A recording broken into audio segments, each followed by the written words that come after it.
Welcome to రా news. నేను మీ రమేష్ని.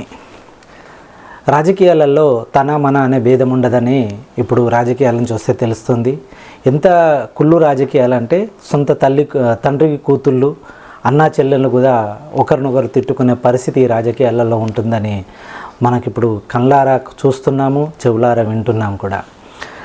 ఒక ప్రెస్ మీట్లో షర్మిల మాట్లాడుతూ తన అన్నగైన జగన్కి ఒక అద్దం పంపిస్తున్నాను, ఆ అద్దంలో తనను చూసుకొని అసలు ఆ అద్దంలో జగన్ కనిపిస్తున్నాడా లేకపోతే చంద్రబాబు నాయుడు కనిపిస్తున్నాడా, ఒకసారి జగన్ యొక్క మానసిక పరిస్థితిని తెలుసుకోవాలని చెప్పేసి షర్మిల అనడం జరిగింది.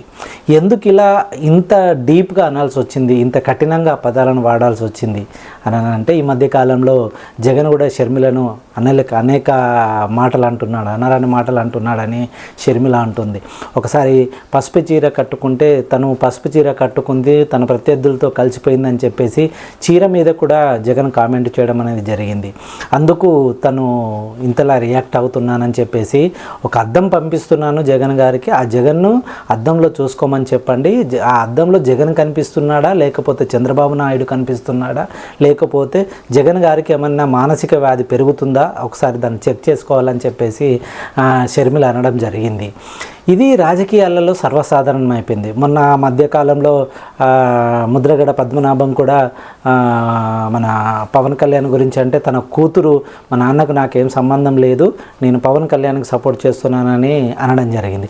అన్న వెంటనే ముద్రగడ పద్మనాభం కూడా తన కూతురుతో నాకు ఎలాంటి సంబంధాలు లేవు, నాకు ఏమీ బాంధవ్యాలు లేవని చెప్పేసి తను కూడా ఇష్టం వచ్చినట్టు మాట్లాడడం అనేది జరిగింది. ఇంతలా రాజకీయాలు ఒక కుటుంబాల వ్యవస్థలను కూడా రాజకీయాల్లోకి ఈడ్చుకుంటూ తన మన అనే భేదం లేకుండా తిట్టుకుంటున్నారు అని అంటే, ఈ కుళ్ళు రాజకీయాల గురించి మనం ఎంతలా ఆలోచించాల్సిన అవసరం లేదనిపిస్తూ ఉంటుంది.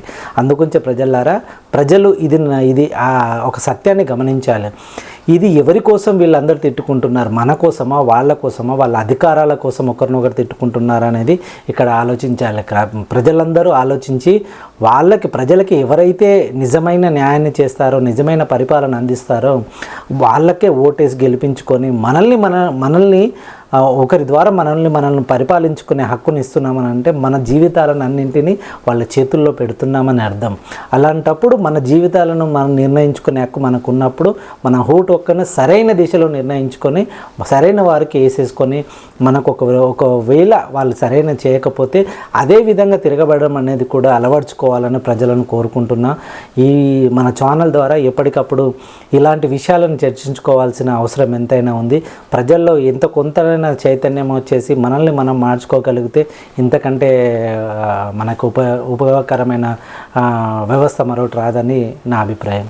Thank you very much. మీరందరూ నా న్యూస్ చూస్తున్నందుకు. చూడడమే కాదు, దయచేసి దీన్ని సబ్స్క్రైబ్ చేయండి, షేర్ చేయండి, లైక్ చేయండి.